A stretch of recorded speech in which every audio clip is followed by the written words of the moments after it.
Russia और Ukraine के बाद अब इस वक्त पूरी दुनिया की नज़र इजराइल और फ़लस्तीन की लड़ाई पर है। लेकिन क्या ये लड़ाई कोई नई लड़ाई है? तो दरअसल इसकी लड़ाई कोई नई नहीं है, बल्कि ये काफ़ी पुरानी लड़ाई है। आज से 75 साल पहले की लड़ाई है।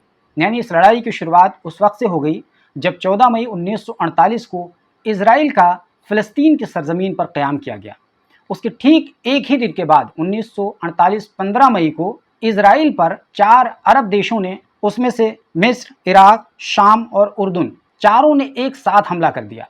और उस वक्त के प्रधानमंत्री इजराइल के थे डेविड बेन गोरियन। उन्हें इस बात का अंदाज़ा था कि हम एक ऐसी जगह पर अपनी रियासत बनाने जा रहे हैं जहां चारों तरफ से हम अरबों के बीच में घिरे होंगे, इसलिए हमें पहले ही दिन से अपनी फ़ौज को, अपनी खुफिया एजेंसी को इतनी ज़्यादा मजबूत करनी होगी कि हम अपने दुश्मन का बआसानी मुकाबला कर सकें। और यही किया था डेविड बेन गोरियन ने। जैसे ही इजराइल का क़याम हुआ, उसके अगले दिन 4 देशों ने हमला किया और इजराइल ने उन चारों देशों को मुंह तोड़ जवाब दिया। यानी इजराइल ने अपनी ताकत का पहले ही दिन से मुजाहरा कर दिया। इसी तरीके से 1967 में एक बार फिर हमला हुआ और फिर एक बार 4 देशों ने हमला किया, और इस बार हमला करने वाले थे मिस्र, उर्दून, लेबनान और शाम। कुल मिला के ये कहें कि ये 6 दिनों की लड़ाई चली थी। इसको 6 डेज़ वॉर भी कहते हैं। और इस 6 दिन की लड़ाई में ज़बरदस्त तरीके से इजराइल ने इन चारों देशों को हरा दिया था। इजराइल ने न केवल इन चारों देशों को हराया था, बल्कि इस 6 डेज़ वॉर में इजराइल ने गज़ा पट्टी, West Bank, Sinai peninsula, Golan की पहाड़ी और ईस्ट जेरूशलम पर कब्जा कर लिया था। यानी ये इजराइल के लिए बहुत बड़ी कामयाबी मानी गई, और इसका पूरा श्रेय दिया गया है इजराइल के खुफिया एजेंसी मोसाद को, क्योंकि मोसाद ने इन चारों देशों के हमला करने से पहले ही समझ लिया था और उनके हमला करने से पहले ही उन पर हमला कर दिया था। तो इस तरीके से खुफिया एजेंसी मोसाद की वजह से इजराइल तबाह होने से बच गया था।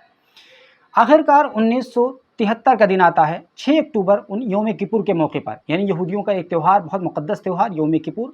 उस दिन एक बार फिर इजराइल पर हमला होता है, और इस बार मिस्र और शाम हमला करते हैं।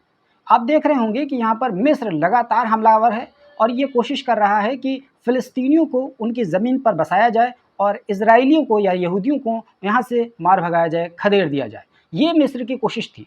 लेकिन जब देखा कि 1973 में भी इजराइल ने मिस्र और शाम को हरा दिया, तो अरब देशों को एहसास हो चला कि इजराइल से अब पंगा लेना आसान नहीं है। इस तरीके से मिस्र को एहसास हुआ कि शायद अब हम फ़ौज के ज़रिए से इजराइल को नहीं हरा पाएंगे, तो इजराइल से अब दोस्ती की शुरुआत होती है। और इजराइल से दोस्ती की शुरुआत 1978 में होती है, यानी उसे कैंप डेविड एकॉर्ड कहते हैं। जब 1978 में जिमी कार्टर की सालिसी, यानी उनकी मध्यस्थता में, 2 लोग मिलते हैं, एक अनवर सादात मिस्र के और दूसरा मेनखन बेगिन इजराइल के प्रधानमंत्री। ये दोनों मिल करके अमेरिका के कैंप डेविड में ये एकॉर्ड करते हैं, और उसी एकॉर्ड के मद्देनज़र ये कहा जाता है कि 1967 में जो भी ज़मीनें एक दूसरे के देशों ने कब्जा की थी, जिसकी जो ज़मीन थी उसको वापस कर दिया जाए। ये उस कैंप डेविड एकॉर्ड में होता है, और उसके बदले में मिस्र ने इजराइल को एक देश के तौर पर मान्यता दे दी थी। और ये पहला ऐसा देश था मिस्र जब वो इजराइल को मान्यता दे रहा था। वरना अब तक सारे लोग इसको एक नाजायज़ बच्चा कह रहे थे, और कह रहे थे ये हमारी सरज़मीन पर एक नाजायज़ हरामी बच्चा आकर के बस गया है और इस हरामी बच्चे का सफाया करना ज़रूरी है। अब तक सारे लोग यही कह रहे थे।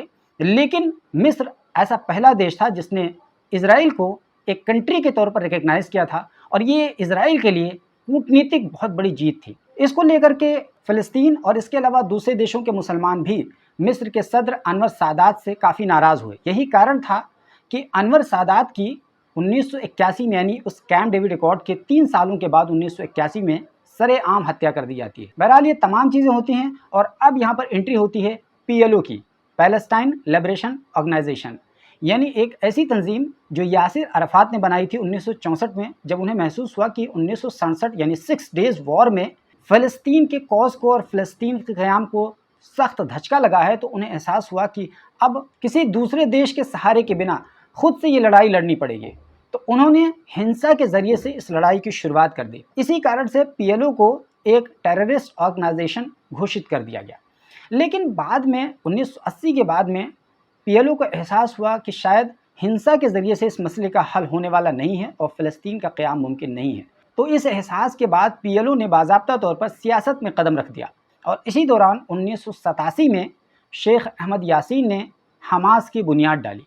और हमास ये वही तंजीम है जो इस वक्त सीधे बरसरे पैकार है इसराइल से। इसकी बुनियाद 1987 में डाली गई थी। इसका मकसद ही ये था कि इसराइल को, बल्कि यहूदियों को फ़लस्तीन की मुक़द्दस सरज़मीन से खुरच कर बाहर करना है और पूरी ज़मीन पर फ़लस्तीनी रियासत का क़याम करना है। ये बेसिकली हमास का बुनियादी मकसद था। हमास के क़याम के बाद इंतिफ़ादा की शुरुआत हो गई 1987 में। इंतिफ़ादा मतलब ये हो गया कि कुछ नौजवान संघर्ष करने लगे और अपनी सरज़मीन को हासिल करने की कोशिश करने लगे, फ़लस्तीनी रियासत के क़याम की कोशिश करने लगे। ये संघर्ष जो शुरुआत हुई थी वो गुलेलों से शुरू हुई थी। फ़लस्तीनी नौजवान अपने हाथों में गुलेल लेकर इजरायली फ़ौजियों का मुकाबला करते थे, उन्हें अपने गुलेलों से जवाब देते थे। ये जोश और जज्बे के साथ 6 सालों तक 1993 तक इंतिफ़ादा जारी रहा और 1993 में एक और एकॉर्ड होता है, उसको ओस्लो एकॉर्ड कहते हैं। इस एकॉर्ड में शामिल होते हैं फ़लस्तीनियों की तरफ से यासिर अराफ़ात और इजराइल की तरफ से इसहाक राबिन, सालिसी यानी मध्यस्थता करते हैं बिल क्लिंटन, अमेरिका के प्रेसिडेंट। इस तरीके से इस एकॉर्ड में ये तय किया जाता है कि वेस्ट बैंक और गाज़ा पट्टी, इन दोनों ज़मीनों को बुनियाद बनाकर फ़लस्तीनी रियासत का क़याम होगा। ये तमाम चीज़ें तय की जाती हैं, लेकिन यहाँ पर यहूदियों को शायद पसंद नहीं आता है, क्योंकि उसके 2 साल बाद 1995 में एक यहूदी ने इसहाक राबिन की हत्या कर दी। आपको याद होगा कि 1981 में अनवर सादात को कत्ल कर दिया गया था खालिद नाम के एक मुसलमान के द्वारा, और इसी तरीके से 1995 में इसहाक राबिन को कत्ल कर दिया गया एक यहूदी के द्वारा। तो इस तरीके से 1995 में उनके कत्ल के बाद में ये आशंका जताई जाने लगी थी कि शायद ओस्लो एकॉर्ड नाकाम हो जाएगा, और आखिरकार 2000 में PLO, अमेरिका और इजराइल तीनों ने मुश्तरका तौर पर यह कह दिया कि ओस्लो एकॉर्ड नाकाम हो गया है। जैसे ही ये ऐलान हुआ तो फ़लस्तीन के नौजवान थे, कॉलेजेस के स्टूडेंट्स थे, यूनिवर्सिटीज़ के स्टूडेंट्स थे, उन लोगों ने हाथों में पत्थर उठा लिए और एक तरीके से करीब करीब 4.5 साल तक संघर्ष शुरू किया, और इसी को इंतिफ़ादा 2 कहा गया, पार्ट 2। इंतिफ़ादा पहला 1987 से 1993 तक चला और इंतिफ़ादा 2 2000 से लेकर 2004 के करीब तक चला। और उसके बाद में 2004 में यासिर अराफ़ात की एक सस्पिशियस मौत हो जाती है, और जब यासिर अराफ़ात की मौत होती है 2004 में, उसके बाद बाज़ाब्ता तौर पर हमास ये ऐलान करता है कि अब वो सियासत में कदम रखेंगे, और सियासत में कदम रखने के ऐलान के बाद हमास ने चुनाव जीता और इस हद तक सीटें हासिल कर ली कि वो अपनी हुकूमत की तश्कील कर ले। लेकिन इसी दौरान 2006 में PLO की इत्तेहादी जमात अल-फतह और हमास के दरमियान टकराव हो गया, और फ़लस्तीन के लीडर महमूद अब्बास ने 2007 में हमास की जमहूरी हुकूमत को तोड़कर अपनी काबीना और वज़ीर आज़म का ऐलान कर दिया। आखिरकार दोनों के दरमियान टकराव को ख़त्म करने की काफ़ी कोशिशें हुई, लेकिन ये सब नाकाम रहीं। इस तरह हमास की जो सियासी इकाई थी वो अपना सियासत में हिस्सा लेती रही, और जो वो अस्करी इकाई थी जिसको अल-क़साम ब्रिगेड कहते हैं, वो अपना अस्करी क़ुव्वत के साथ काम करती रही।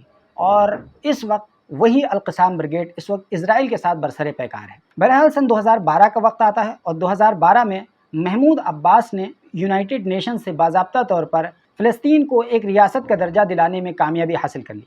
इस तरह फ़लस्तीन वाहिद ऐसी रियासत है जिसके पास ना कोई बॉर्डर है, ना कोई ज़मीन है, फिर भी उसे एक रियासत का दर्जा हासिल है।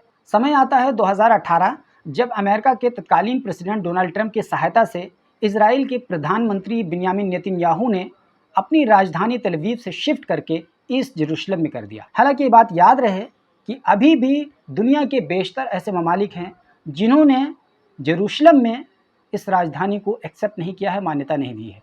यहाँ पर आपको बता दें कि दरअसल ईस्ट जेरूशलम में आखिर कौन सी ऐसी चीज़ है कि सारा फोकस, बल्कि कह सकते हैं कि पॉइंट जो है वॉर का, वो ईस्ट जेरूशलम ही है। उसके पीछे का बुनियादी मकसद ये है कि मशरक़ी जेरूशलम या ईस्ट जेरूशलम ये वो ऐसा इलाका है जहाँ पर इस्लाम, ईसाइयत, यहूदियत, इन तीनों मज़हबों के ओरिजिन, या यूँ कह लीजिए इनके बहुत अहम और मुक़द्दस मकामात हैं। जहाँ तक मुसलमानों की बात करें तो ये जो क़िबले अव्वल मस्जिद अक़सा यहीं पर वाक़ है, वहीं पर डोम ऑफ द रॉक है जहाँ से नबी सल्लल्लाहु अलैहि वसल्लम मेराज को गए थे, उसी से बिल्कुल ठीक सटा हुआ वेस्टर्न वॉल, जिसको वेलिंग वॉल भी कहते हैं, सुलेमान अलैहिस्सलाम की तामीर करदा इबादत गाह थी, जो कि रूमियों ने डिस्ट्रॉय कर दिया था 70 ईस्वी में। अब केवल उसकी एक वेस्ट वॉल यानी पश्चिमी दीवार बची हुई है, तो वो एक तरीके से यहूदियों के लिए मुबारक जगह है। तो मुसलमानों और यहूदियों के लिए ठीक उसी जगह पर सटा हुआ है, एक के ऊपर एक है। उससे करीब 1-1.5 किलोमीटर की दूरी पर ईसाइयों का एक मुक़द्दस, जिसको कहा जाता है कि यहीं पर ईसा अलैहिस्सलाम को सूली दी गई थी, ईसाइयों के मुताबिक, और ईसा अलैहिस्सलाम वहीं पर रिसरेक्ट होंगे, यानी दोबारा से मबूस होंगे, जिसको होली सपल्गर कहते हैं। तो ये जो 1-1.5 किलोमीटर का जो दायरा है, तीनों धर्मों के लिए बहुत मुक़द्दस है। यही वजह है कि कोई भी इस पर अपना अधिकार छोड़ने के लिए तैयार नहीं है। और यहूदियों का एक धार्मिक मान्यता बन गई है कि यहाँ पर हम बाज़ाब्ता तौर पर हैकल सुलेमानी दोबारा से तामीर करेंगे, या कह सकते हैं थर्ड टेम्पल दोबारा से तामीर करेंगे, और यहीं से मसाया का वो इंतज़ार कर रहे हैं। ओवरऑल ये कहें कि ये बिल्कुल धार्मिक, मजहबी और अक़ीदे की लड़ाई बन गई है। यही वजह है कि इस पूरे मामले में कोई भी ठंडा पड़ने के लिए तैयार नहीं है। अब आइए आपको ताज़ा स्थिति बताते हैं। ताज़ा स्थिति ये है कि गज़ा पट्टी की जानिब से शनिवार को 5000 रॉकेट केवल 2 घंटे में दाग दिए गए, और ये सारे रॉकेट इजराइल की तरफ दागे गए। अब आप सोच रहे होंगे कि अगर 5000 रॉकेट इजराइल की तरफ दागे जाते हैं तो इजराइल को तो नीस्त व नाबूद हो जाना चाहिए, लेकिन ऐसा नहीं है, क्योंकि इजराइल के पास बहुत ही मजबूत डिफेंस सिस्टम है जिसको आयरन डोम कहते हैं। और आयरन डोम के माध्यम से इजराइल हवा ही में जाकर के जो भी रॉकेट आता है उसको इंटरसेप्ट करता है और उसको वहीं डिस्ट्रॉय कर देता है।